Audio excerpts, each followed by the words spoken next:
आज मरहूम ख़तीब अकबर मिर्ज़ा मोहम्मद अतहर साहब की दूसरी बरसी है और ये उनका दुनिया से रुखसत हो जाना एक बहुत बड़े सरमाए का नुकसान है शिया कौम के लिए। और यकीनन ये एक ऐसा ज़ख्म है जो कभी शायद भरा ना जा सके।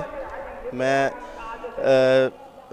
खानवादा ख़तीब अकबर को तहे दिल से खैराज अक़ीदत भी पेश करता हूँ। और मैं ये भी इसके साथ कहना चाहूँगा कि मतलब जो खिदमत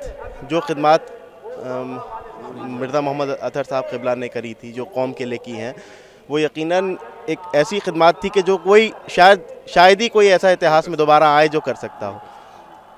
और हम सबको, हमारे नौजवानों को उनसे सीख लेना चाहिए। और जो उनके सबसे बड़ी बात ये कि वो लखनऊ में पैदा हुए, पढ़े लिखे लखनऊ में, लेकिन उन्होंने जो अपनी करम असली जिसको कहते हैं वो उन्होंने मुंबई बनाया। 57-58 साल तक उन्होंने एक ही मेंबर से खिताब किया। इसका क्या राज है? देखिए, वो लखनऊ के थे और लखनऊ जो है वो आज़ादारी का मरकज़ है।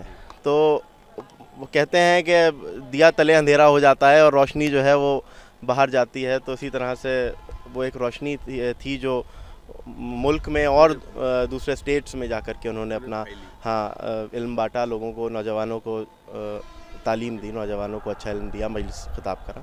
और यही वक्त था कि जो मुंबई की जो भी आवाम थी वो इतना उनसे प्यार करती थी कि शायद उन्होंने छोड़ने नहीं दिया उनको मेंबर कभी वहाँ से।